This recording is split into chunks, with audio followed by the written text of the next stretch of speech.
আজকের নিবেদন শরৎচন্দ্র চট্টোপাধ্যায়ের অনুপমার প্রেম। আশা করছি গল্পটা আপনারা পুরোটা শুনবেন, আর গল্প শুনে ভালো লাগলে কিন্তু চ্যানেলটা সাবস্ক্রাইব করার জন্য অনুরোধ রইল। 11 বর্ষ বয়ক্রমের মধ্যে অনুপমা নোবেল পড়িয়া পড়িয়া মাথাটা একেবারে বিগড়াইয়া ফেলিয়াছে। সে মনে করিল, মনুষ্য হৃদয়ে যত প্রেম, যত মাধুরী, যত শোভা, যত সৌন্দর্য, যত তৃষ্ণা আছে, সব খুঁটিয়া বাছিয়া একত্রিতা করিয়া নিজের মস্তিষ্কের ভেতর জমা করিয়া ফেলিয়াছে। মনুষ্য স্বভাব, মনুষ্য চরিত্র তাহার নখদর্পণে হইয়াছে। জগতে শিখিবার পদার্থ আর তাহার কিছু নাই। সব জানিয়া ফেলিয়াছে, সব শিখিয়া ফেলিয়াছে। সতীত্বের জ্যোতি সে যেমন দেখিতে পায়, প্রণয়ের মহিমা সে যেমন বুঝিতে পারে, জগতে যে আর কেহ তার সমজদার আছে, অনুপমা তাহা কিছুতেই বিশ্বাস করিতে পারে না।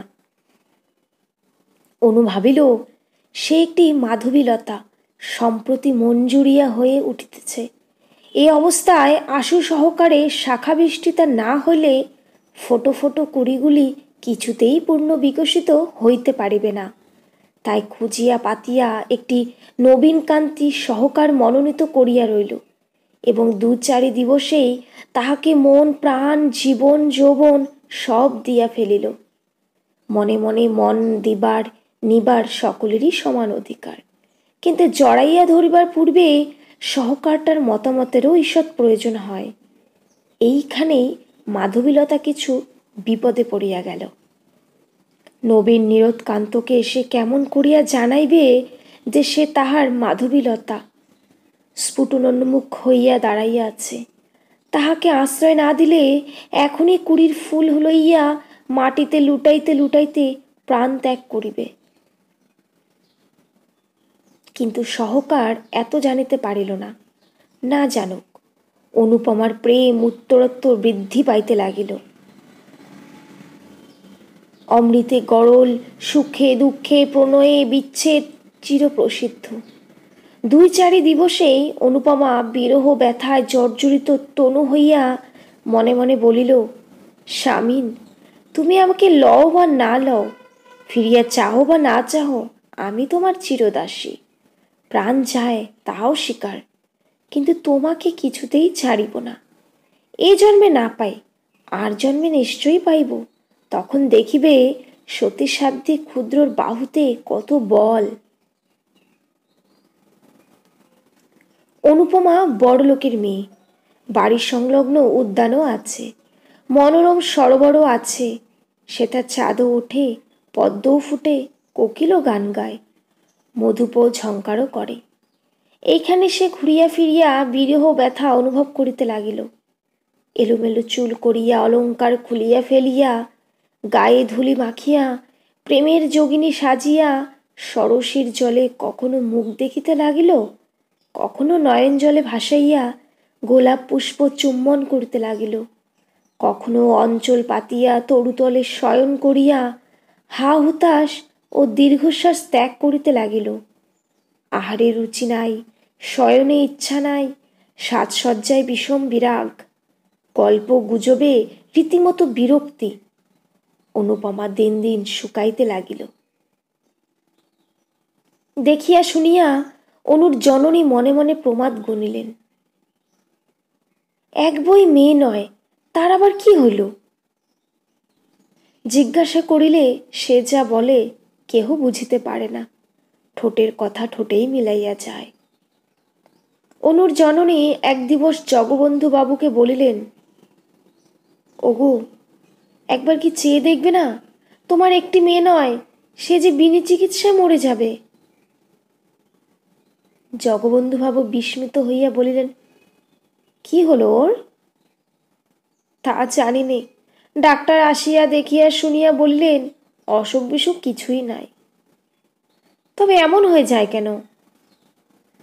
জগবন্ধু বাবু বিরক্ত হইয়া বলেন, তা কেমন করে জানবো? তবে মেয়ে আমার মরে যাক, এ তো বড় মুশকিলের কথা। জ্বর নেই, বালাই নেই, শুধু শুধু যদি মরে যায় তা আমি কি করে ধরে রাখবো?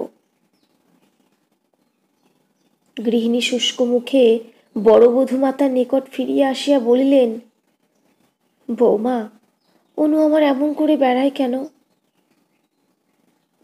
কেমন করে জানবো মা? তোমাদের কাছে কিছু বলে না? না তো। গৃহিণী পায়ে কাঁদিয়া বলিলেন, তবে কি হবে?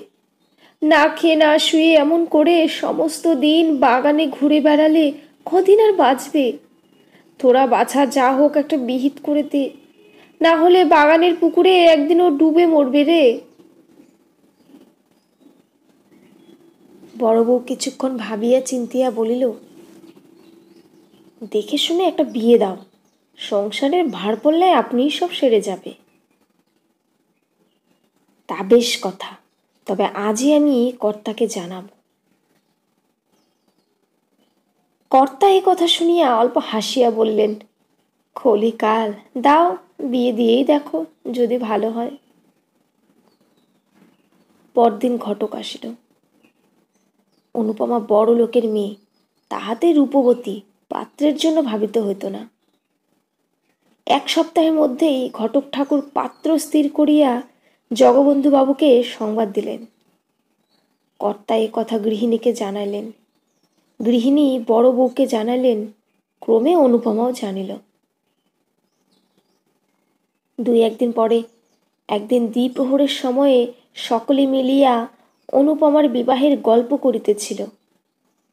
এমন সময়ে সে এলো চুলে আলুথালু বসনে একটা শুষ্ক গোলাপ ফুল হাতে করিয়া ছবিটির মতো এসে দাঁড়াইল।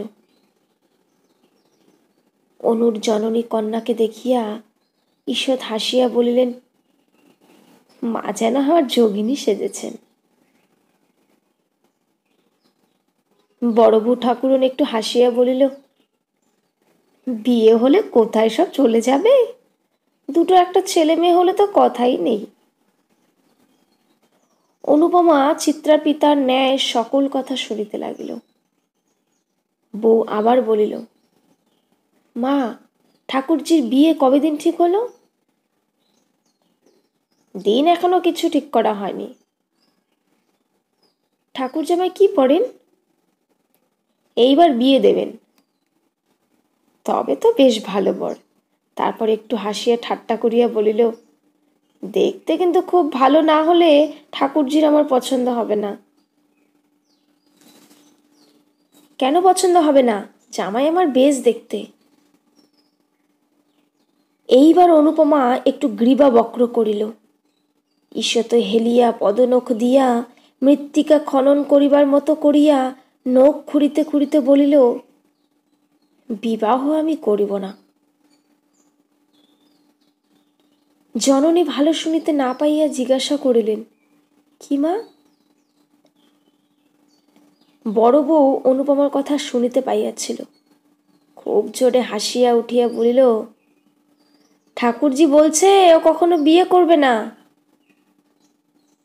কি, বিয়ে করবে না? না। না করুক গে। অনুর জননী মুখ টিপিয়া একটু হাসিয়া চলিয়া গেলেন। গৃহিণী চলিয়া যাইলে বড় বধূ বলিল, তুই বিয়ে করবি নে? অনুপমা পূর্বমদ গম্ভীর মুখে বলিল, কিছুতেই না। কেন? যাকে তাকে গুছিয়ে দেওয়া নামই বিবাহ নয়। মনের মিল না হলে বিবাহ করাই ভুল। বড় বউ বিস্মিত হইয়া অনুর মুখ পানে চাহিয়া বলিল, গুছিয়ে দাও আবার কিলো? গুছিয়ে দেবে না তো কি মেয়ে মানুষ দেখে শুনে পছন্দ করে বিয়ে করবে? তবে তোর মতে কি আমার বিয়েটাও ভুল হয়ে গেছে? বিয়ের আগে তো তোর দাদার নাম পর্যন্ত আমি শুনিনি। সবাই কি তোমার মতো? বউ আরেকবার হাসিয়া বলিল, তোর কি তবে মনের মানুষকে জুটেছে নাকি রে? অনুপমা বধূরানীর সহাস্য বিদ্রুপে মুখখানি পূর্বাপেক্ষা চতুর্গুণ গম্ভীর করিয়া বলিল, বউ, ঠাট্টা করছো নাকি? এখন কি বিদ্রুপের সময়? কেন লো, হয়েছে কি? হয়েছে কি? তবে শোনো। অনুপমার মনে হলো তাহার সম্মুখে তাহার স্বামীকে বধ করা হইতেছে। সহসা কতলুক খাড় দুর্গে বধূমঞ্চ সম্মুখে বিমলা ও বীরেন্দ্র সিংহের দৃশ্য তাহার মনে ভাসিয়া উঠিল। অনুপমা ভাবিল, তাহারা যাহা পারে সে কি তাহা পারে না? সতী স্ত্রী জগতে কাহাকে ভয় করে? দেখিতে দেখিতে তাহার চক্ষু অনৈসর্গিক প্রভায় ধকধক করিয়া জ্বলিয়া উঠিল। দেখিতে দেখিতে অঞ্চলখানা কোমরে জড়াইয়া গাছ কোমর বাঁধিয়া ফেলিল। ব্যাপার দেখিয়া বড়বধূ 3 হাত পিছাইয়া গেল। নিমেষে অনুপমা পার্শ্ববর্তী খাটের খুঁড়ো বেশ করিয়া জড়াইয়া ধরিয়া ঊর্ধ্বনেত্রে চিৎকার করিয়া কহিতে লাগিল, প্রভু, স্বামী প্রাণনাথ, জগৎ সমীপে আজ আমি মুক্ত কণ্ঠে স্বীকার করব, তুমি আমার প্রাণনাথ। প্রভু, তুমি আমার, আমি তোমার। এ খাটের খুঁড়ো নয়, এ তোমার পদযুগল। আমি ধর্ম সাক্ষী করে তোমাকে পতিত্ব বরণ করেছি। এখনো তোমার চরণ স্পর্শ করে বলছি, এ জগতে তুমি ছাড়া অন্য কেউ আমাকে স্পর্শ করতে পারবে না। কারো সাধ্য প্রাণ থাকতে আমাদিগকে বিচ্ছিন্ন করে, মাগো জগৎ জননী। বড় বধূ চিৎকার করিয়া ছুটিয়া বাহিরে আসিয়া পড়িল। ওগো, দেখো গে, ঠাকুরজি কেমন ধারা করছে। দেখিতে দেখিতে গৃহিণী ছুটিয়া আসিলেন। বউ ঠাকুরানীর চিৎকার বাহির পর্যন্ত পৌঁছাইয়া গিয়াছিল। কি হয়েছে, হলো কি? কর্তা ও তাহার পুত্র চন্দ্রবাবু ছুটিয়া আসিলেন। কর্তা গিন্নিতে, পুত্র পুত্রবধূতে, দাস দাসীতে মুহূর্তে ঘরে ভিড় হইয়া গেল। অনুপমা মূর্ছিত হইয়া খাটের কাছে পড়িয়া আছে। গৃহিণী কাঁদিয়া উঠিয়া বলিলেন, অনু, অনু, আমার কি হলো রে? ডাক্তার ডাক, জল ডান, বাতাস কর সবাই, ইত্যাদি চিৎকারে পাড়ার অর্ধেক প্রতিবেশী বাড়িতে জমিয়া গেল। অনেকক্ষণ পর চক্ষু মেলিয়া অনুপমা ধীরে ধীরে বলিল, আমি কোথায়? তাহার জননী মুখের নিকট মুখ আনিয়া সস্নেহে বলিলেন, কেন মা, তুমি যে আমার কোলে শুয়ে আছো। অনুপমা দীর্ঘ নিঃশ্বাস ফেলিয়া মৃদু মৃদু কহিল, ও তোমার কোলে? ভাবছিলাম আমি আর কোথাও কোনো স্বপ্ন রাজ্যে তার সঙ্গে ভেসে যাচ্ছি। দরবিগলিত অশ্রু তাহার গণ্ড বাহির হইয়া পড়িতে লাগিল। জননী তাহা মুছাইয়া কাতর হইয়া বলিলেন, কেন কাঁদছ মা? কার কথা বলছো তুমি? অনুপমা দীর্ঘ নিঃশ্বাস ফেলিয়া মৌন হইয়া রইল। বড়বধূ চন্দ্রবাবুকে একপাশে ডাকিয়া বলিল, সবাইকে যেতে বলো, আর কোনো ভয় নেই, ঠাকুরজি ভালো হয়েছে। ক্রমশ সকলে প্রস্থান করিলে রাত্রে বড় বউ অনুপমার কাছে বসিয়া বলিল, ঠাকুরজি, কার সঙ্গে বিয়ে হলে তুই সুখী হস? অনুপমা চক্ষু মুদ্রিত করিয়া কহিল, সুখ দুঃখ আমার কিছুই নেই, সেই আমার স্বামী। তা তো বুঝি, কিন্তু কে সে? সুরেশ, সুরেশই আমার। সুরেশ রাখাল মজুমদারের ছেলে? হ্যাঁ, সেই। রাত্রে গৃহিণী এ কথা শুনিলেন। পরদিন অমনি মজুমদারের বাড়িতে আসিয়া উপস্থিত হইলেন। নানা কথার পর সুরেশের জননীকে বলিলেন, তোমার ছেলের সঙ্গে আমার মেয়ের বিয়ে দাও। সুরেশের জননী হাসিয়া বলিলেন, মন্দ কি? ভালো মন্দর কথা নয়, দিতেই হবে। তবে সুরেশকে একবার জিজ্ঞাসা করে আসি, সে বাড়িতেই আছে, তার মত হলে কর্তার অমত হবে না। সুরেশ বাড়ি থাকিয়া তখন বিয়ে পরীক্ষার জন্য প্রস্তুত হইতেছিল। এক মুহূর্ত তাহার 1 বৎসর। তাহার মা বিবাহের কথা বলিলে সে কানেই তুলিল না। গৃহিণী আবার বললেন, সুরো, তোকে বিয়ে করতে হবে। সুরেশ মুখ তুলিয়া বলিল, তা তো হবেই, কিন্তু এখন কেন? পড়ার সময় ওসব কথা ভালো লাগে না। গৃহিণী অপ্রতিভ হইয়া বললেন, না না, পড়ার সময় কেন? পরীক্ষা শেষ হয়ে গেলে বিয়ে হবে। কোথায়? এই গায়ে জগবন্ধু বাবুর মেয়ের সঙ্গে। কি? চন্দ্রবোনের সঙ্গে, যেটাকে খুকি বলে ডাকতো? খুকি বলে রাখবে কেন? তার নাম অনুপমা। সুরেশ অল্প হাসিয়া বলল, হ্যাঁ হ্যাঁ, অনুপমা। দূর দূর, সেটা ভারী কুৎসিত। কুৎসিত হবে কেন? সে যে বেশ দেখতে। তা হোক বেশ দেখতে, এক জায়গায় শ্বশুরবাড়ি বাপের বাড়ি আমার ভালো লাগে না। কেন? তাতে আর দোষ কি? দোষের কথায় কাজ নেই। তুমি এখন যাও তো মা, একটু পড়ি, কিছুই এখনো হয়নি। সুরেশের জননী ফিরিয়া আসিয়া বলিলেন, সুরো তো এক গায়ে কিছুতেই বিয়ে করতে চায় না। কেন? তা তো জানি নে। অনুর জননী মজুমদার গৃহিণীর হাত ধরিয়া কাতরভাবে বলিলেন, তা হবে না ভাই, এ বিয়ে তোমাকে দিতেই হবে। ছেলের অমত, আমি কি করব বলো? না না, না হলে আমি কিছুতেই ছাড়বো না। আচ্ছা, তবে আজ থাক, কাল আরো একবার বুঝিয়ে দেখব, যদি মত করতে পারি। অনুর জননী বাড়ি ফিরিয়া আসিয়া জগবন্ধুকে বলিলেন, ওদের সুরেশের সঙ্গে যাতে অনুর আমার বিয়ে হয় তা করো। কেন বলো দেখি?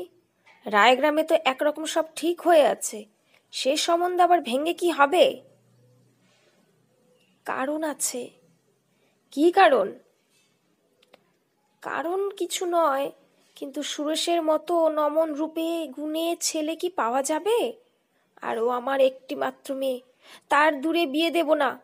সুরেশের সঙ্গে হলে যখন খুশি তখন দেখতে পাবো।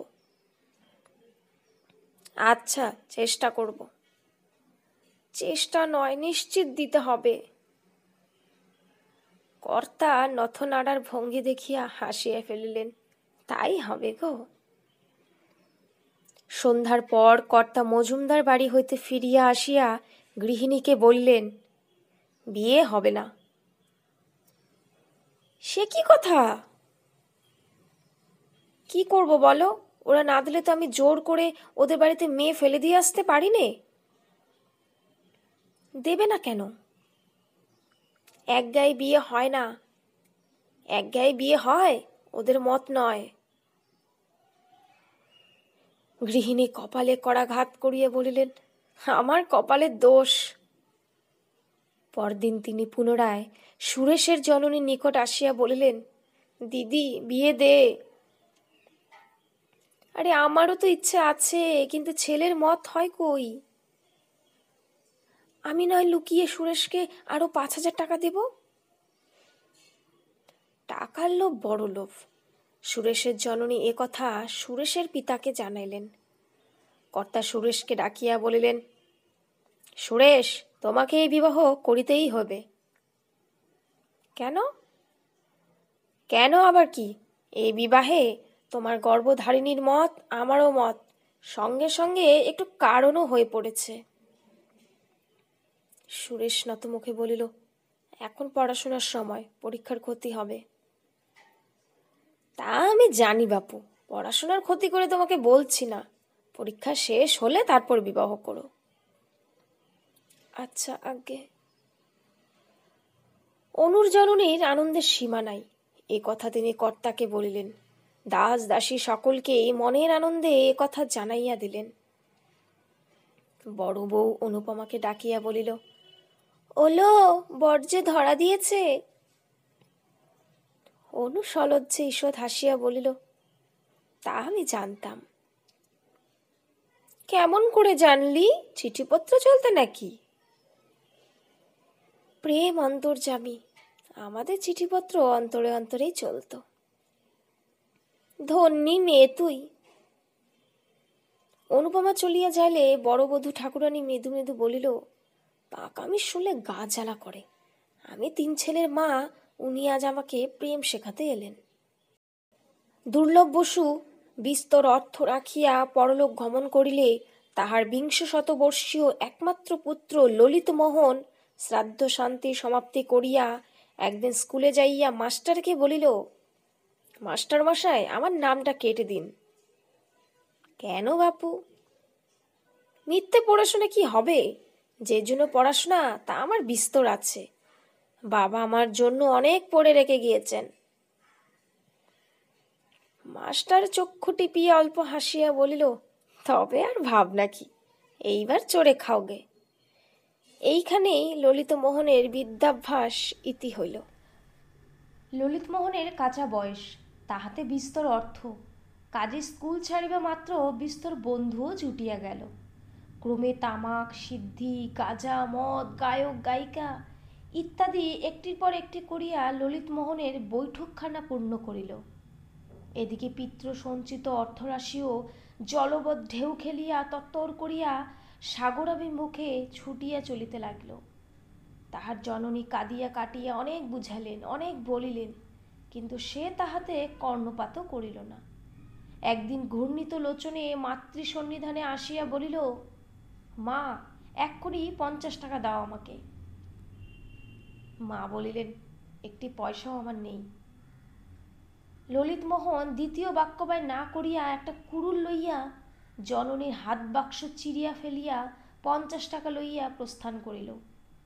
তিনি দাঁড়াইয়া সমস্ত দেখিলেন, কিন্তু কিছুই বলিলেন না। পরদিন পুত্রের হস্তে লোহার সিন্দুকের চাবি দিয়ে বলিলেন, বাবা, এই লোহার সিন্দুকের চাবি নাও। তোমার বাপের টাকা যেমন ইচ্ছা খরচ করো, আর আমি বাধা দিতে আসব না। কিন্তু ঈশ্বরের কাছে প্রার্থনা করি যেন আমি গেলে তোমার চোখ ফোটে। ললিত বিস্মিত হইয়া বলিল, কোথায় যাবে? তা জানি নে। আত্মঘাতী হলে কোথাও যেতে হয় তা কেউ জানে না, তবে শুনেছি সদ্গতি হয় না। তা কি করব বলো, আমার যেমন কপাল। আত্মঘাতী হবে?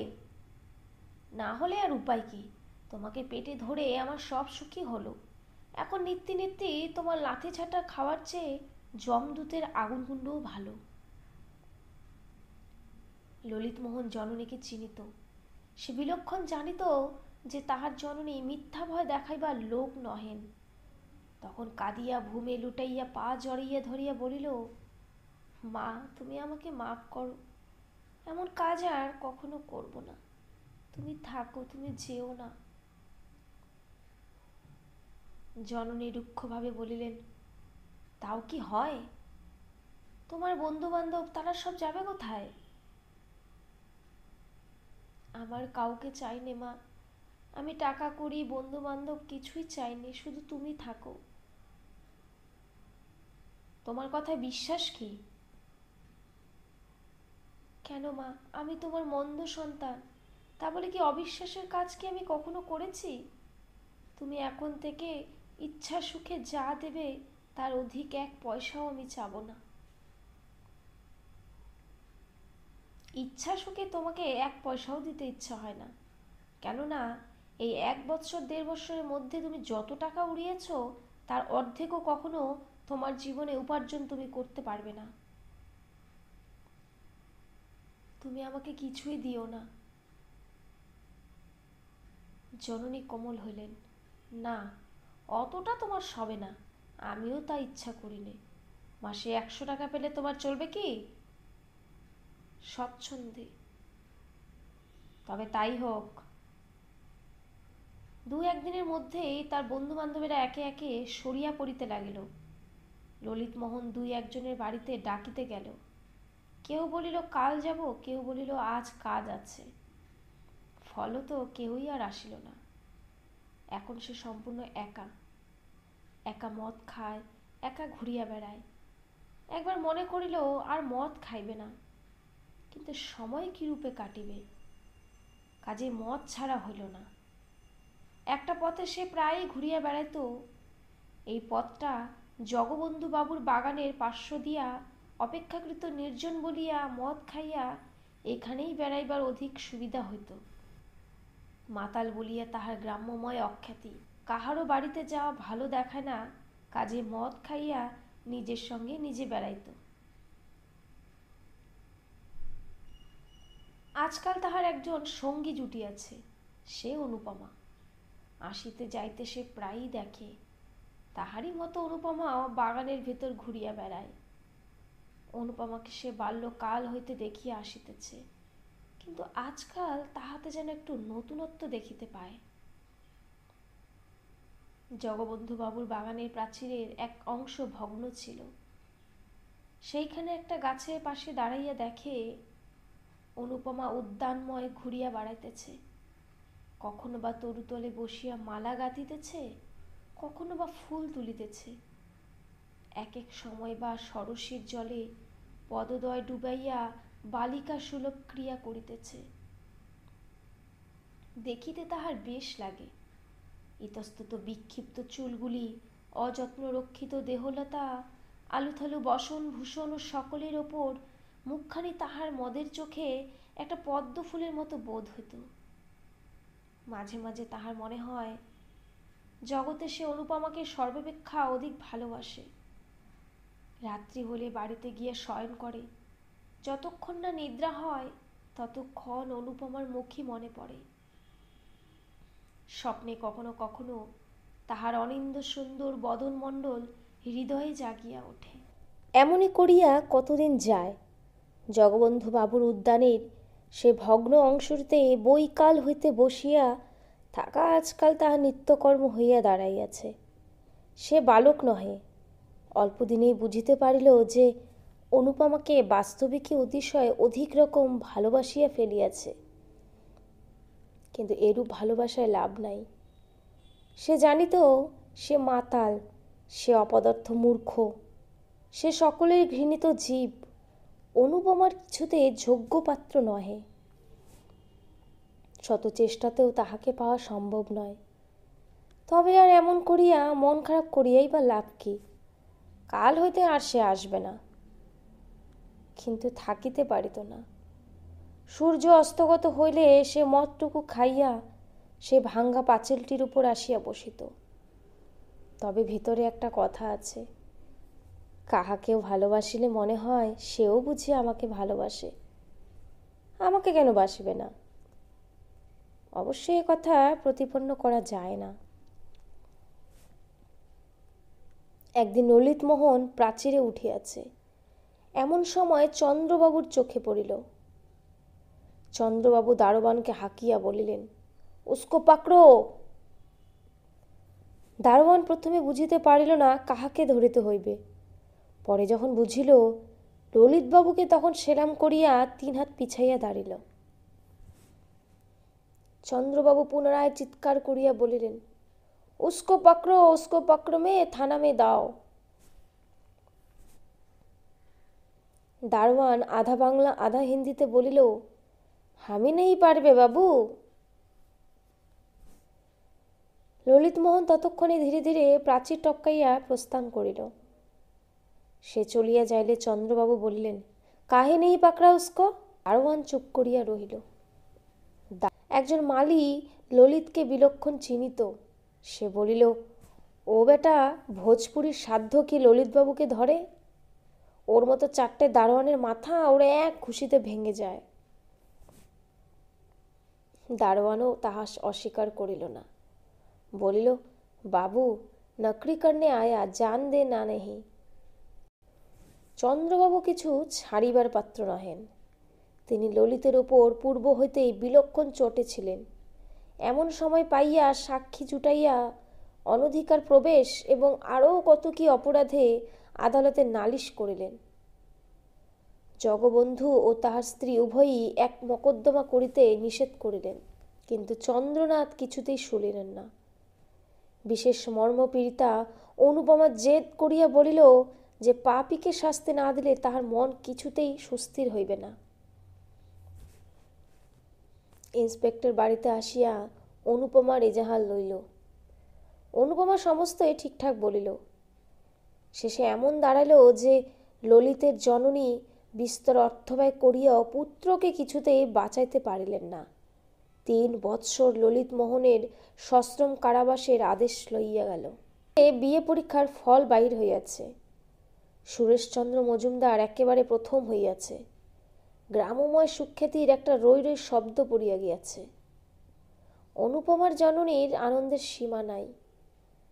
আনন্দে সুরেশের জননীকে গিয়া বলিলেন, নিজের কথা নিজে বলতে নেই, কিন্তু দেখো দেখি আমার মেয়ের পয়।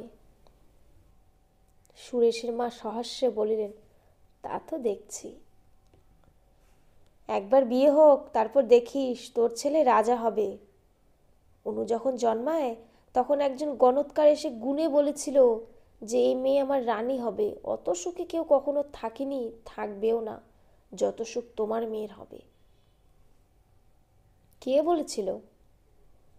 একজন সন্ন্যাসী। কিন্তু তুমি তোমার জামাইকে এখানে বাড়ি কিনে দিও। তা দেব না, চন্দ্রকে আমি পেটের ছেলে বলেই জানি, কিন্তু অনুরও তো কর্তার অর্ধেক বিষয় পাওয়া উচিত। আমি বেঁচে থাকলে তা পাবেই। তাই হোক, ওরা রাজা রানী হয়ে সুখে থাক, আমরা যেন দেখে মরি। 2 দিন পরে রাখাল মজুমদার পুত্রকে ডাকিয়া বলিলেন, এই বৈশাখে তোমার বিবাহের দিন স্থির করলাম। এখন বিবাহ নয়, আমার একেবারে ইচ্ছে নয়। কেন? আমি তো স্কলারশিপ পেয়েছি, তাই আমার ইচ্ছে আমি বিলাতে গিয়ে পড়ি। তুমি বিলাত যাবে? হ্যাঁ, ইচ্ছে আছে। পড়ে পড়ে তোমার মাথা খারাপ হয়ে গিয়েছে, অমন কথার মুখে এনো না। কেন? বিনা পয়সায় যখন এর সুবিধা পেয়েছি তখন দোষ কি? রাখালবাবু এ কথায় একেবারে অগ্নিশর্মা হইয়া উঠিলেন। নাস্তিক বেটা, দোষ কি? পরের পয়সা যদি বিষ পাওয়া যায় তা তো কি খেতে হবে নাকি? সে কথা এ কথা অনেক প্রভেদ। প্রভেদ আর কোথায়? একদিকে জাত খোয়ানো শ্লেচ্ছ হওয়া, আর অপরদিকে 20 বছর। ঠিক এক নয় কি? চুলে চুল মিলে গেল নাকি? সুরেশ আর কোনো প্রতিবাদ না করিয়া নিরুত্তরে প্রস্থান করিল। সে চলিয়া যাইলে রাখালবাবু আপনা আপনি হাসিয়া বলিলেন, বেটা পাতা 2 ইংরেজি পড়ে আমাদের সঙ্গে তর্ক করতে আসে। কেমন কথাটা বললাম? পরের পয়সায় বিষ পেলে কি খেতে হবে? বাছাধন আর দ্বিতীয় কথাটি বলতে পারল না। এ অকাট্য যুক্তি কি ও কাটতে পারে? বিবাহের সমস্ত পাকা রকম স্থির হইয়া যাইলে বড়বধূ একদিন অনুপমাকে বলিলেন, কিলো, বরের সুখ্যাতি যে গ্রামে ধরে না। অনুপমা মৃদু হাসিয়া বলিল, যার সতীসাধ্যী স্ত্রী, জগতে তার সকল সুখের পথই উন্মুক্ত থাকে। তবু তো এখনো বিয়ে হয়নি লো। বিয়ে আমাদের অনেক দিন হয়েছে, জগৎ জানে না বটে, কিন্তু অন্তরে অন্তরে বহুদিন আমাদের পুনর্মিলন হইয়া গিয়াছে। বড়বধূ অল্প হাসিল। ওষ্ঠ ঈষৎ কুঞ্চিত করিয়া একটু থামিয়া বলিলেন, এ কথা আর কোথাও বলিস নে।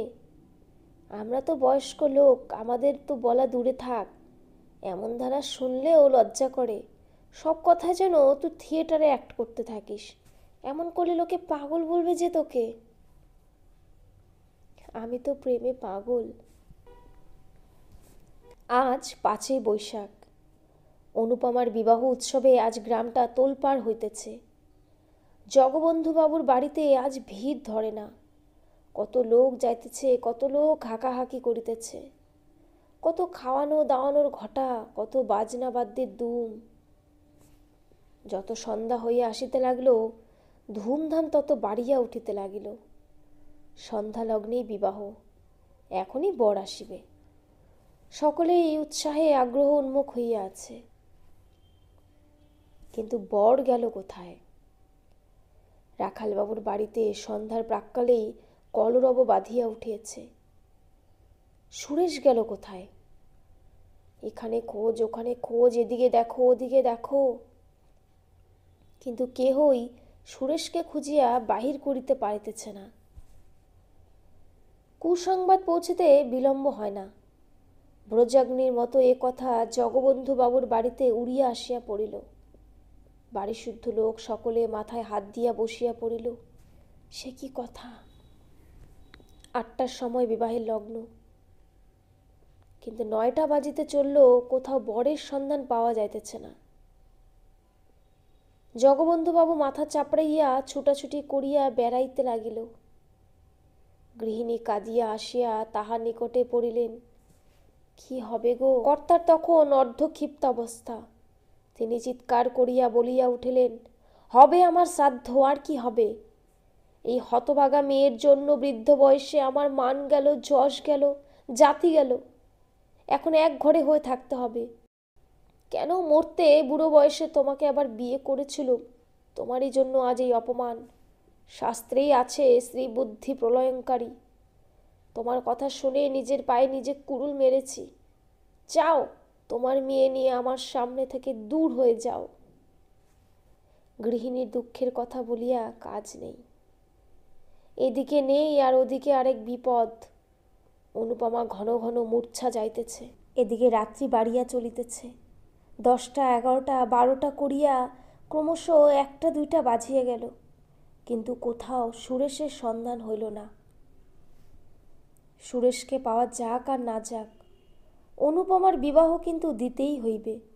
কেননা আজ রাত্রে বিবাহ না হলে জগবন্ধুবাবুর জাতি যাইবে। রাত্রি আন্দাজ 3টার সময় 50 কাশরোগী রামদুলাল দত্তকে পাড়ার 5 জন জগবন্ধুবাবুর হিতৈষী বন্ধু বড় বেশে খাড়া করিয়া লইয়া আসিল। অনুপমা যখন শুনিল এমনি করিয়া তাহার মাথা খাইবার উদ্বেগ হইতেছে, তখন মূর্ছা ছাড়িয়া দিয়া জননীর পায়ে লুটাইয়া পড়িল। ও মা, আমায় রক্ষা করো, এমন করে আমার গলায় ছুরি দিও না। এই বিয়ে দিলে আমি নিশ্চয়ই আত্মঘাতী হব।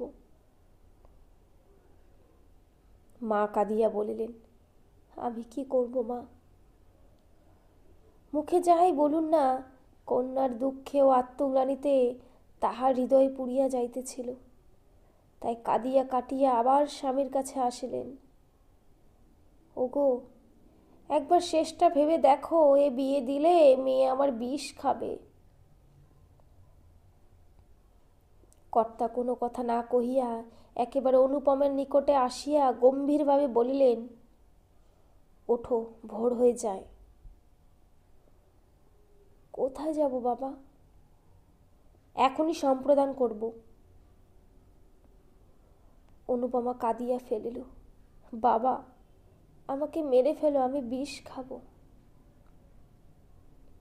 যা ইচ্ছে হয় কাল খেও মা, আজ বিয়ে দিয়ে আমার জাত বাঁচাই, তারপর যেমন খুশি করো। বিষ খেয়েও জলে ডুবে মরো, আমি একবারও বারণ করব না। কি নিদারুণ কথা! এইবার যথার্থই অনুপমার ভিতর পর্যন্ত শিহরিয়া উঠল। বাবা, আমায় রক্ষা করো। কত কাতরোক্তি, কত ক্রন্দন, কিন্তু কোনো কথায় খাটিল না। দৃঢ় প্রতিজ্ঞ জগবন্ধুবাবু সেই রাত্রেই বৃদ্ধ রামদুলাল হস্তে অনুপমাকে সম্প্রদান করিলেন। বহুকাল বিপত্নিক বৃদ্ধ রামদুলালের আপনার বলিতে সংসারে আর কেহ নাই। 2খানি পুরাতন ইষ্টকর্নিমিত ঘর, একটু শাকসবজির বাগান, ইহাই দত্তজির সাংসারিক সম্পত্তি। বহু ক্লেশে তাহার দিন গুজরান হয়। বিবাহ করিয়া পরদিন অনুপমাকে বাড়ি আনিলেন। সঙ্গে সঙ্গে অনেক খাদ্যদ্রব্য আসিল, অনেক দাস দাসী আসিল। কোনো ক্লেশ নাই। 6-7 দিন তাহার পরম সুখে অতিবাহিত হইল।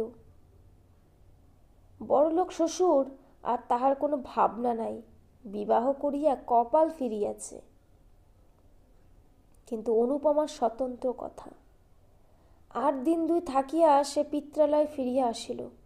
তখন তাহার মুখ দেখিয়া দাস দাসীরাও গোপনে চক্ষু মুছিল। বাড়ি গিয়ে প্রাণত্যাগ করিব, এই পরামর্শ অনুপমা স্বামী ভবন হইতেই স্থির করিয়া রাখিয়াছিল। এইবার যথার্থ মরিবার বাসনা হইয়াছে। অনেক রাত্রে সকলে নিদ্রিত হইলে সে নিঃশব্দে খিড়কির দ্বার খুলিয়া বাগানের পুষ্করিণীর সোপানে আসিয়া বসিল। আজ তাহাকে মরিতে হইবে, মুখের মরা নয়, কাজের মরা মরিতে হইবে। অনুপমার মনে পড়িল, আর একদিন সে এইখানে মরিতে গিয়াছিল। সেও অধিক দিন নয়, কিন্তু তখন মরিতে পারে নাই, কেননা একজন ধরিয়া ফেলেছিল। আজ সে কোথায়? জেলখানায় কয়েদ খাটিতেছে। কোন অপরাধে? শুধু বলিতে আসিয়াছিল যে সে তাহাকে ভালোবাসে। কে জেলে দিল? চন্দ্রবাবু। কেন? তাহাকে দেখিতে পারিত না বলিয়া? সে মাতাল বলিয়া? সে অনধিকার প্রবেশ করিয়াছিল বলিয়া? কিন্তু অনুপমা কি বাঁচাইতে পারিত না? পারিত, কিন্তু তাহা করে নাই, বরং জেলে দিতে সহায়তাই করিয়াছে। আজ তাহার মনে হইল, ললিত কি যথার্থই ভালোবাসিত? হয়তো বাসিত, হয়তো বাসিত না। না বাসুক, কিন্তু তাহাকে দণ্ড করিয়া তাহার কি ইষ্টসিদ্ধি হইয়াছে? জেলে পাথর ভাঙিতেছে, ঘানি টানিতেছে, আরও কত কি নিজ কর্ম করিতে হইয়াছে। ইহাতে হয়তো চন্দ্রবাবুর লাভ হইয়াছে, কিন্তু তাহার কি? সে দণ্ডিত না হলে কি তাহাকে পাইতে পারিত? যিনি এখন মনের আনন্দে নিজের উন্নতির জন্য জাহাজে চড়িয়া বিলাত যাইতেছেন। অনুপমা সেইখানে বসিয়া বহুক্ষণ ধরিয়া কাঁদিল, তাহার পর জলে নামিল। এক হাঁটু এক বুক গলা করিয়া ক্রমশ ডুবন জলে আসিয়া পড়িল। আধ মিনিট কাল জলতলে থাকিয়া অনেক জল খাইয়া সে আবার উপরে ভাসিয়া উঠিল, আবার ডুব দিল, আবার ভাসিয়া উঠিল। সে সাঁতার দিতে জানিত, তাই সমস্ত পুষ্করিণীটা তন্ন তন্ন করিয়াও কোথাও ডুবন জল মিলল না। অনেকবার ডুব দিল, অনেক জলও খাইল, কিন্তু একেবারে ডুবিয়া যাইতে কিছুতেই পারিল না। সে দেখিল, মরিতে স্থির সংকল্প হইয়াও ডুব দিল। নিঃশ্বাস আটকাইয়া আসিবার উপক্রম হইলেই নিঃশ্বাস লইতে উপরে ভাসিয়া উঠিতে হয়। এই রূপে পুষ্করিণীটা সাঁতার কাটিয়া প্রায় নিশা শেষে যখন সে তাহার ক্লান্ত অবসন্ন নির্জীব দেহখানা কোনো রূপে টানিয়া আনিয়া সোপানের উপরে ফেলিল, দেখিল যে কোনো অবস্থায় যে কোনো কারণেই হোক এমন করিয়া একটু একটু করিয়া প্রাণ পরিত্যাগ করা বড় কথা নয়। পূর্বে সে বিরহ ব্যথায় জর্জরিত হইয়া দিনে শতবার করিয়া মরিতে যাইত। তখন ভাবিত, প্রাণটা রাখা না রাখা নায়ক নায়িকার একেবারে মুঠোর ভিতরে। কিন্তু আজ সমস্ত রাত্রি ধরিয়া প্রাণটার সহিত ধস্তাধস্তি করিয়াও সেটাকে বাহির করিয়া ফেলিতে পারিল না। আজ সে বিলক্ষণ বুঝিল, তাহাকে জন্মের মতো বিদায় দেওয়া তাহার 11 বর্ষীয় বিরহ ব্যথায় কুলাইয়া ওঠে না। ভোরবেলায় যখন সে বাড়ি আসিল, তখন তাহার সমস্ত শরীর শীতে কাঁপিতেছে। মা জিজ্ঞাসা করিলেন, অনু, এত ভোরে নিয়ে এলি মা? অনু ঘাড় নাড়িয়া জানাইল, হ্যাঁ। এদিকে দত্ত মহাশয় একরূপ চিরস্থায়ী রূপে শ্বশুর ভবনে আশ্রয় লইয়াছে। প্রথম প্রথম জামাই আদর তাহার কতকটা মিলিত, কিন্তু ক্রমশ তাহাও কম পড়িয়া আসিল। বাড়ির শুদ্ধ কেউই প্রায় তাহাকে দেখিতে পারিত না। চন্দ্রনাথ বাবু কথায় কথায় তাহাকে ঠাট্টা বিদ্রূপ অবদস্থ লাঞ্ছিত করেন। তাহার একটু কারণও হইয়াছিল। একে তো চন্দ্রবাবুর হিংসাপরণ অন্তঃকরণ, তাহাতে আবার অকর্মণ্য জামাতা বলিয়া জগবন্ধুবাবু কিছু বিষয় আশ্রয় দিয়া যাইবেন বলিয়াছিল। অনুপমা কখনো আসে না, শাশুড়ি ঠাকুরানীও কখনো সে বিষয়ে তত্ত্বলন করেন না। তথাপি রামদুলালের মনের আনন্দে দিন কাটিতে লাগিল। যত্ন আত্মীয়তার তিনি বড় একটা ধার ধারিতেন না, যাহা পাইতেন তাহাতেই সন্তুষ্ট হইতেন। তাহার ওপর দুবেলা পরিতোষজনক আহার ঘটিতেছে। বৃদ্ধাবস্থায় দত্ত মহাশয় ইহাই যথেষ্ট বলিয়া মানিয়া লইতেন, কিন্তু তাহার সুখ ভোগ করিবার অধিক দিনও আর বাকি ছিল না। একে জীর্ণ শরীর, তাহার ওপর পুরাতন সখা কাশরোগ অনেক দিন হইতে তাহার শরীরে আশ্রয় গ্রহণ করিয়া বসিয়া আছে। প্রতি বৎসরই শীতকালে তাহাকে স্বর্গ লইয়া যাইবার জন্য টানাটানি করিত। এবারও শীতকালে বিষম টানাটানি করিতে লাগিল। জগবন্ধুবাবু দেখিলেন যক্ষা রামদুলালের অস্থি মজ্জায় প্রতি গ্রন্থিতে ছড়াইয়া পড়িয়াছে। পাড়া গায়ে সুচিকিৎসা হইবে না জানিয়া কলকাতায় পাঠাইয়া দিলেন। সেখানে কিছুদিন সুচিকিৎসার পর সতীসাধ্যে অনুপমার কল্যাণে 2 বৎসর ঘুরিতে না ঘুরিতে সদানন্দ রামদুলাল সংসার ত্যাগ করিলেন। তথাপি অনুপমা একটু কাঁদিল। স্বামী মরিলে বাঙালির মেয়েকে কাঁদিতে হয়, তাই কাঁদিল। তাহার পর স্বইচ্ছায় সাদা পড়িয়া সমস্ত অলঙ্কার খুলিয়া ফেলিল। জননী কাঁদিতে কাঁদিতে বলিলেন, অনু, তোর এ বেশ তো আমি চোখে দেখতে পারি না, অন্তত হাতে একজোড়া বালাও রাখ। তা হয় না, বিধবার অলঙ্কার পড়তে নেই। কিন্তু তুই কচি মেয়ে। হোক, বাঙালির মেয়ে বিধবা হইলে কচি বুড়ো সমস্ত এক হইয়া যায়। জননী আর কি বলিবেন, শুধু কাঁদিতে লাগিলেন। অনুপমার বৈধব্যে লোকে নতুন করিয়া শোক করিল না। 2-1 বৎসরের মধ্যে যে সে বিধবা হইবে তাহা সকলেই জানিত। কেহ বলিল, মরার সঙ্গে বিয়ে দিলে কি আর সধবা থাকে? কর্তাও একথা জানিতেন, গৃহিণীও বুঝতেন, তাই শোকটা নতুন করিয়া হইল না। যাহা হইবার তাহা বিবাহ রাত্রেই হইয়া গিয়াছে। স্বামীকে ভালোবাসিত না, জানিল না শুনিল না, তথাপি অনুপমা কঠোর বৈধব্য ব্রত পালন করিতে লাগিল। রাত্রে জলযোগ স্পর্শ করে না, দিনে 1 মুষ্টি সহস্তে সিদ্ধ করিয়া লয়, একাদশীর দিন নিরম্ব উপবাস করে।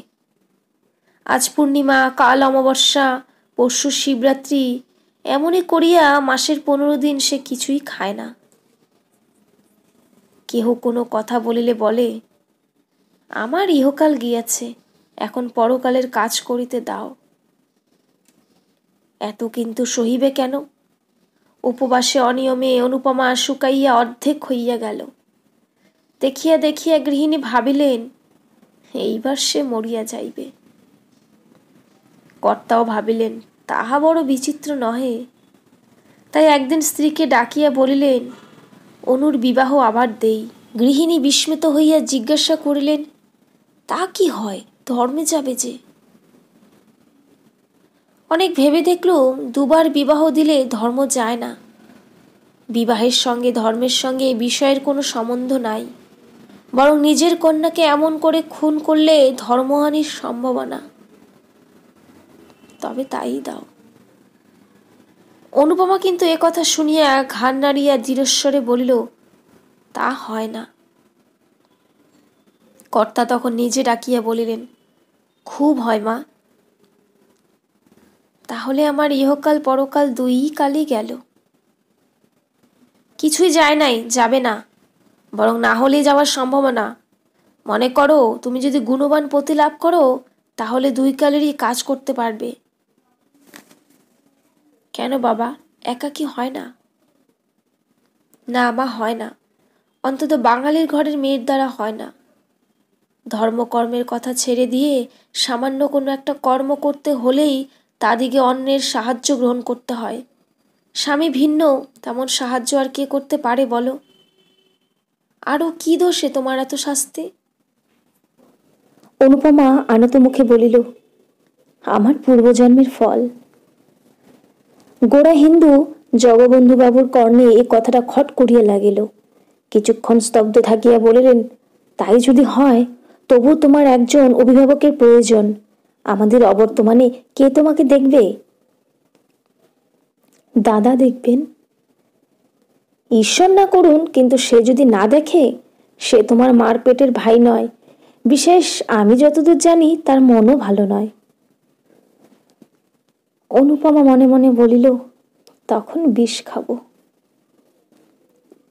আরও একটা কথা আছে অনু, পিতা হলেও সে কথা আমার বলা উচিত।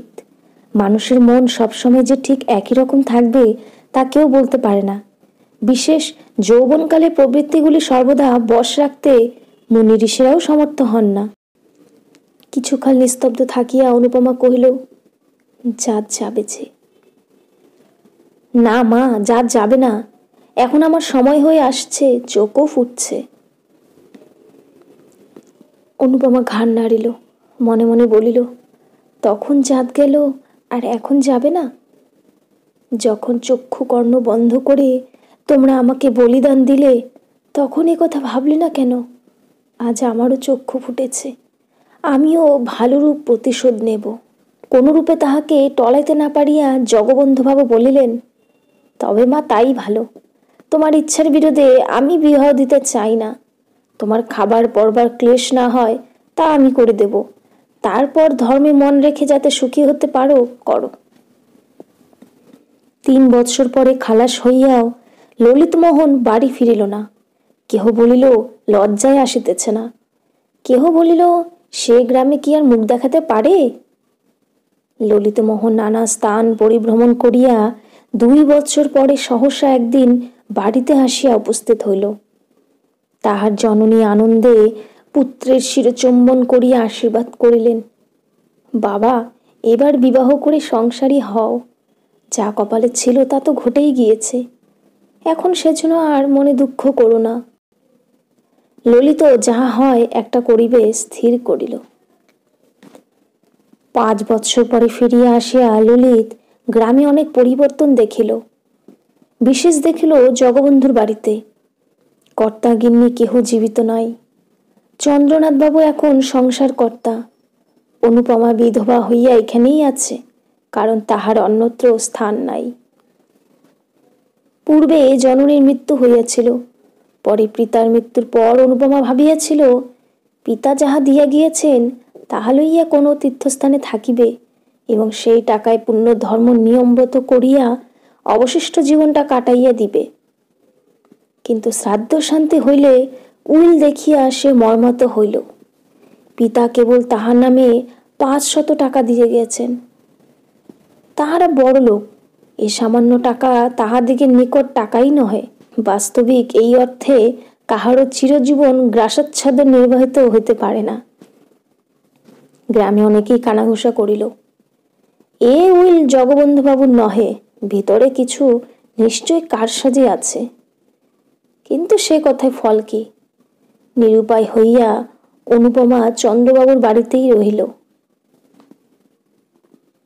লোকে বলে পিতার মৃত্যু না হওয়া পর্যন্ত সৎ মাকে চিনতে পারা যায় না।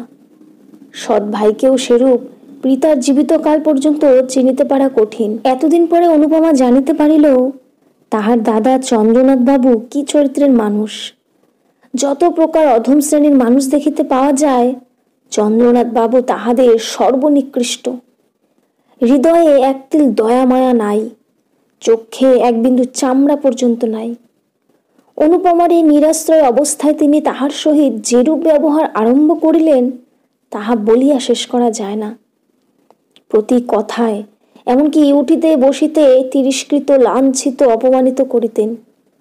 অনেক দিন হইতে তিনি অনুপমাকে দেখিতে পারেন না, কিন্তু আজকাল তো অধিক না দেখিতে পারিবার কারণ তিনি ভালো জানেন। বড় বধূ পূর্বে তাহাকে ভালোবাসিতেন, কিন্তু এখন তিনিও দেখতে পারেন না। যখন অনু বড় লোকের মেয়ে ছিল, যখন তাহার বাপমা বাঁচিয়েছিল, যখন তাহার একটা কথায় 5 জন ছুটিয়া আসিত, তখন তিনিও ভালোবাসিতেন। এখন সে দুঃখিনী, আপনার বলিতে কেহ নাই, টাকা কড়ি নাই, পরের অন্ন না খাইলে দিন কাটে না, তাহাকে কে কখন ভালোবাসিবে? কেই বা এখন যত্ন করিবে? বড় বধূর 3-4টি ছেলে মেয়ের ভার অনুর উপর। তাহাদিগকে খাওয়াইতে হয়, স্নান করাইতে হয়, পড়াইতে হয়, কাছে করিয়া শুইতে হয়। তথাপি কোনো বিষয়ে একটু ত্রুটি হইলেই অমনি বড় বধূ ঠাকুরানী রাগ করিয়া রীতিমতো 5টা কথা শোনাইয়া দেন। ইহা ভিন্ন অনুপমাকে নিত্য দুবেলা চন্দ্রবাবুর জন্য 2-4টা ভালো তরকারি রাঁধিতে হয়। পাচক ব্রাহ্মণ তেমন প্রস্তুত করিতে পারে না, আর না হলে চন্দ্রবাবুরও কিছু খাওয়া হয় না। একাদশী হোক, দ্বাদশী হোক, আর উপবাসী হোক, সে রান্না তাহাকে রাঁধিতেই হইবে। বিধবা হইয়া অনুপমা প্রাতঃকালে স্নান করিয়া অনেকক্ষণ ধরিয়া পূজা করিত। এখন তাহাকে সে সময়টুকুও দেওয়া হয় না। একটু বিলম্ব হইলেই বড়বধূ ঠাকুরানী বলিয়া ওঠেন, ঠাকুরজি একটু হাত চালিয়ে নাও, ছেলেরা কাঁদছে, এখনো পর্যন্ত কিছু খেতে পায়নি। অনুপমা যাতা করিয়া উঠিয়া আসে, একটি কথাও সে মুখ ফুটিয়া বলিতে পারে না। একাদশী দীর্ঘ উপবাস করিয়াও তাহাকে রাত্রে রন্ধন করিতে যাইতে হয়। তৃষায় বুক ফাটিতে থাকে, অগ্নির উত্তাপে মাথা টিপটিপ করিতে থাকে, গা ঝিমঝিম করে, তবু কথা কহে না। অবস্থার পরিবর্তনে সহ্য করিবার ক্ষমতাও হয়, কেননা জগদীশ্বর তাহা শিখাইয়া দেন, না হইলে অনুপমা এতদিন মরিয়া যাইত। এই সংসারে তাহার অপেক্ষা দাস দাসীরাই শ্রেষ্ঠ। জোর করিয়া তাহাদের দুটো বলিলে তাহারাও দুটো জোরের কথা বলিতে পারে। অন্তত আমার মাহিনাপত্র চুকাইয়া দিন, বাড়ি যাই, এই কথাও বলিতে পারে। কিন্তু অনু তাহাও বলিতে পারে না। সে বিনামূল্যে কৃতদাসী, মারো কাটো, তাহাকে এখানেই থাকিতে হইবে, আর কোথাও যাওয়ার জো নাই। সে বিধবা, সে বড়লোকের কন্যা। অনুপমার অবস্থা বুঝাইতে পারা যায় না, বুঝিতে হয়। বাঙালির ঘরে পরান্ন প্রত্যাশিনী বিধবাই কেবল তাহার অবস্থা বুঝিতে পারিবেন, অন্যেরা বুঝিতে পারে না। আজ দ্বাদশী। সকাল সকাল স্নান করিয়া অনুপমা পূজা করিতে বসিল। তখনও 15 মিনিট হয় নাই। বড়বধূ ঘরের বাহির হইতেই একটু বড় গলায় বলিলেন, ঠাকুরজি, তোমার কি আজ সমস্ত দিনে হবে না? এমন করে চলবে না বাপু। অনুপমা শিবের মাথায় জল দিতেছিল, কথা কহিল না। বড়বধূ 10 মিনিট পরে পুনর্বার ঘুরিয়া আসিয়া সেইখান হইতে চিৎকার করিলেন, অত পুণ্যি ছালায় আটবে না গো, অত পুণ্যি করো না। আর অত পুণ্যি ধর্মের শোক থাকে তো বন জঙ্গলে গিয়ে করোগে, সংসারে থেকে অত বাড়াবাড়ি সইতে পারা যায় না। তথাপি অনুপমা কথা কহিল না। বড় বউ দ্বিগুণ চেঁচাইয়া উঠিলেন, বলি কেউ কি খাবে দাবে না? অনুপমা হস্তস্থিত বিল্লপত্র নামাইয়া রাখিয়া বলিল, আমার অসুখ হয়েছে, আজ আমি কিছু পারবো না। পারবে না? তবে সবাই উপোস করুক। কেন, আমি ছাড়া কি লোক নেই? ঠাকুরের কি হলো? তার জ্বর হয়েছে, আর উনি ঠাকুরের রান্না খেতে পারেন? না পারেন তো তুমি রেঁধে দাও গে। আমি রাঁধবো? মাথার যন্ত্রণায় প্রাণ যায়। একটা কবিরাজ 24 ঘন্টা আমার পেছনে লেগে আছে, আর আমি আগুনের তাতে যাব? অনুপমা জ্বলিয়া উঠিল, বলিল, তবে সবাইকে উপোস করতে বলো গে। তাই যাই, তোমার দাদাকে এ কথা জানাই গে। আর তোমার অসুখ হবে কেন? এই নেয়ে ধুয়ে এলে এখনই গিলবে কুটবে, আর বড় ভাইকে একটু রেঁধে খাওয়াতে পারো না?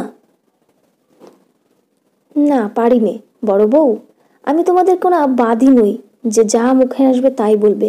আমি এসব কথা আজকে দাদাকে জানাবো। বড় বউ মুখ ভঙ্গি করিয়া বলিল, তাই জানাও গে, তোমার দাদা এসে আমার মাথাটা কেটে নিয়ে যাক। অনুপমা কিছুক্ষণ স্তব্ধ হইয়া রহিল, তারপর বলিল, তা জানি, দাদা ভালো হলে আর তোমার এত সাহস কেন? তিনি করেছেন কি? খেতে দিচ্ছেন, পড়তে দিচ্ছেন, আবার কি করবেন? সত্যি সত্যি তো আর আমাকে তাড়িয়ে দিয়ে তোমায় মাথায় করে রাখতে পারেন না, এর জন্য আর মিছে রাগ করলে চলবে কেন?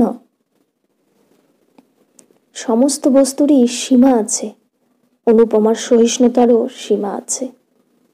সে এতদিন যাহা বলে নাই, আজ তাহা বলিয়া ফেলিল।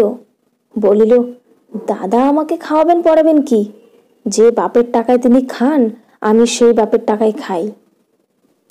বড় বউ ক্রুদ্ধ হইল, তাই যদি হতো তাহলে বাপ আর পথের কাঙাল করে রেখে যেত না। পথের কাঙ্গাল তিনি করে যাননি, তোমরাই করেছ। গ্রাম শুদ্ধ সবাই জানে তিনি আমাকে নিঃসম্বল রেখে যাননি। সে টাকা দাদা চুরি না করলে আজ আমাকে আর তোমার মুখ নাড়া খেতে হতো না। এইবার বড় বধূর মুখ প্রথমে শুকাইয়া গেল, কিন্তু পরক্ষণে দ্বিগুণ তেজে জ্বলিয়া উঠিল। গ্রাম শুদ্ধ সবাই জানে উনি চোর? তবে এ কথা ওকে আজকে জানাবো। জানিও, আরো বলো যে পাপের ফল তাকে পেতেই হবে। সেদিন এমনই গেল।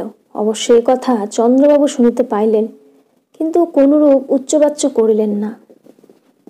চন্দ্রনাথবাবুর সংসারে ভোলা বলিয়া একজন ছোড়া মতভৃত্য ছিল। 5-6 দিন পরে চন্দ্রবাবু একদিন তাহাকে বাড়ির ভিতর ডাকিয়া আনিয়া বেদম প্রহার করিতে লাগিলেন। চিৎকার শব্দে অন্যান্য দাস দাসীরা ছুটিয়া আসিল। তখনও অসম্ভব মার চলিতেছে। অনুপমা ঘরের ভিতর পূজা করিতেছিল। পূজা ফেলিয়া সেও ছুটিয়া আসিল। ভোলা নাক মুখ দিয়ে তখনও রক্ত ছুটিতেছিল। অনুপমা চিৎকার করিয়া উঠিল, দাদা করো কি, মরে গেল যে। চন্দ্রবাবু খিচাইয়া উঠিলেন, আজ বেটাকে একেবারে মেরেই ফেলবো। তোকেও সঙ্গে সঙ্গে মেরে ফেলতাম, কিন্তু শুধু মেয়ে মানুষ বলে তুই বেঁচে গেলি। আমার সংসারে এত পাপ আমি বরদাস্ত করব না। বাবা তোকে 500 টাকা দিয়ে গেছেন, তাই নিয়ে তুই আজই আমার বাড়ি থেকে দূর হয়ে যা। অনুপমা কিছুই বুঝিতে পারিল না, শুধু বলিল, সে কি? কিছুই নয়, আজ টাকা নাও, নিয়ে ভোলার সঙ্গে দূর হয়ে যাও, বাইরে গিয়ে যা খুশি করো গে। অনুপমা সেইখানে এই মূর্ছিত হইয়া গেল। দাস দাসীরা সকলে এই কথা শুনিল। কেউ মুখে কাপড় দিয়ে হাসিল, কেউ হাসি চাপিয়া ভালো মানুষের মতো সরিয়া গেল, কেউ বা ছুটিয়ে অনুপমাকে তুলিতে আসিল। চন্দ্রবাবু মৃতপ্রায় ভোলার মুখে আর একটা পদঘাত করিয়া বাহিরে চলিয়া গেলেন। আজ অনুপমার শেষ দিন। এ সংসারে সে আর থাকিবে না। জ্ঞান হইয়া অবধি সে সুখ পায় নাই। ছেলেবেলায় ভালোবাসিয়াছিল বলিয়া নিজের শান্তি নিজে ঘুচাইয়াছিল। অতিরিক্ত বাড়াবাড়ি করিয়াছিল বলিয়া বিধাতা তাহাকে এক তিলও সুখ দেন নাই। যাহাকে ভালোবাসিত মনে করিত তাহাকে পাইল না। যে ভালোবাসিতে আসিয়াছিল তাহাকেও তাড়াইয়া দিল। পিতা নাই, মাতা নাই, দাঁড়াইবার স্থান নাই, স্ত্রীলোকের একমাত্র অবলম্বন সতীত্বের সুযশ, তাহাও ঈশ্বর কাড়িয়া লইতে বসিয়াছেন। তাই আর সে সংসারে থাকিবে না। বড় অভিমানে তাহার হৃদয় ফাটিয়া উঠিতেছে। নিস্তব্ধ নিদ্রিত কৌমুদী রজনীতে খিড়কির দ্বার খুলিয়া আবার বারবার 3 বার পুষ্করিণী সেই পুরাতন সোপানে আসিয়া উপবেশ করলেন। এবার অনুপমা চালাক হইয়াছে। আর বার সন্তরণ শিক্ষাটা তাহাকে মরিতে দেয় নাই। এবার তাহা বিফল করিবার জন্য কাকে কলসি লইয়া আসিয়াছে। এবার পুষ্করিণীর কোথায় ডুবন জল আছে তাহা বাহির করিয়া লইবে। এবার নিশ্চয় ডুবিয়া মরিবে। মরিবার পূর্বে পৃথিবীকে বড় সুন্দর দেখায়। ঘর বাড়ি, আকাশ, মেঘ, চন্দ্র, তারা, জল, ফুল সব সুন্দর হইয়া ওঠে।